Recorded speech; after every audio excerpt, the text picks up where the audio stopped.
આણંદમાં બોરસદના અલારસા ગામમાં વૃક્ષ ધરાશય થયું। બસ સ્ટેશન નજીક લીમડાનું વૃક્ષ પડી ગયું છે, ધરાશય થઈ ગયું। વૃક્ષ પડવાના કારણે વાહનો દબાઈ ગયા, જેમાં રિક્ષા, ટેમ્પો, ફ્રૂટની લારી વૃક્ષ નીચે દબાયા। વૃક્ષમાંથી પડવાના કારણે ટેમ્પો ચાલકના મોતની ખબર છે।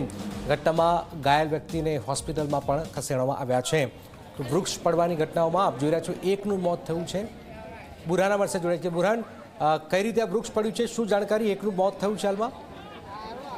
ચોક્કસજનક વાત કરવામાં આવે તો બોરસદના અલારસા ગામમાં બસ સ્ટેન્ડ પાસે એક તોતિંગ વૃક્ષ આવેલું હતું અને તે તોતિંગ વૃક્ષ આજે બપોરના સુમારે અચાનક ધરાશય થયું હતું અને તેને લઈને જે ઝાડની નીચે ટેમ્પો છે, રિક્ષા છે અને અન્ય વાહનો હતા તે દબાઈ ગયા હતા અને તેને લઈને એક ટેમ્પો ચાલક હતો તેનું મોત નીપજ્યું છે, જ્યારે અન્ય લોકો ઘાયલ થયા છે। મહત્વની વાત એ છે કે આ વૃક્ષ તોતિંગ ઝાડ હતું અને તેને લઈને ગમે ત્યારે તૂટી પડે તેવી શક્યતાઓ પણ હતી। તેમ છતાં તંત્ર દ્વારા લાપરવાહી દાખવવામાં આવી છે અને પ્રી મોન્સૂન પ્લાન અંતર્ગત કોઈ કાર્યવાહી કરવામાં આવી ન હતી, જેને લઈને આ ઝાડ ધરાશાયી થયું અને તેને લઈને એકનું મોત નીપજ્યું છે। બીજી વાત એ કરવામાં આવે કે આ જે ઝાડ ધરાશાયી થયા બાદ તંત્ર દ્વારા કોઈ કાર્યવાહી હજુ સુધી હાથ ધરવામાં આવી નથી। જનક, બિલકુલ આભાર।